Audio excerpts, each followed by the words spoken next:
Okay, class, so today we are going to learn about spectroscopy. Spectroscopy is used to refer to the broad area of science dealing with absorption and emission of electromagnetic radiation on matter. However, chemists usually use spectroscopy to determine either the identity or the concentration of an unknown substance. So a spectrometer quantifies spectroscopy, and nature itself can be seen as a natural spectrometer. On one hand, we have the source, which is many times the sun, and the sun sends electromagnetic radiation to matter all over the earth, for example, a red shirt. Now that shirt is going to absorb some light and transmit some to the human eye.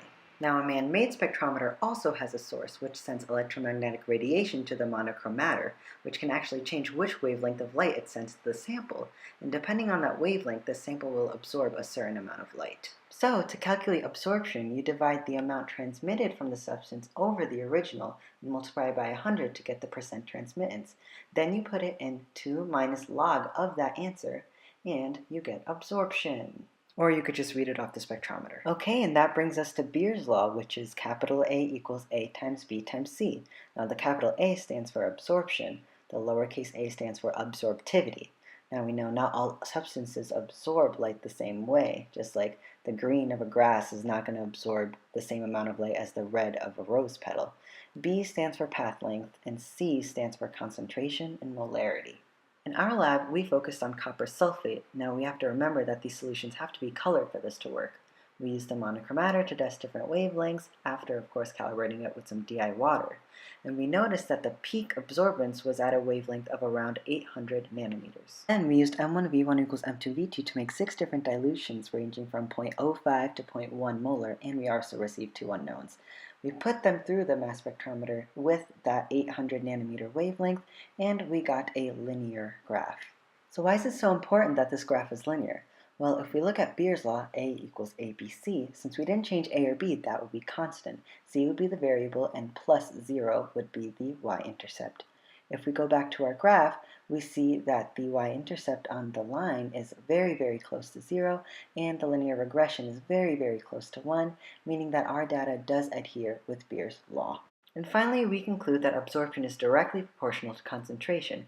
If the color concentration goes up, then absorption goes up as well. Also go back to our formula for absorption and calculate percent transmittance. Plugging in those values, we notice that as absorption goes down, percent transmittance goes up.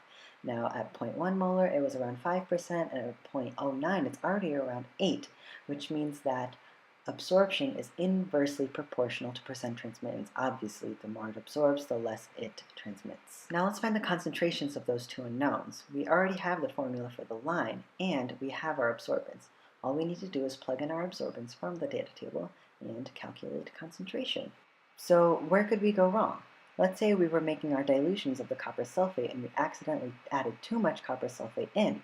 Well, for that concentration, our absorbance would be way higher than it was supposed to, and that point would be way off from the other linear points, which would decrease our linear regression value and our adherence to Beer's law. You can judge a direct relationship between molarity and absorbance in the comfort of your own home. All you need is water and dish soap.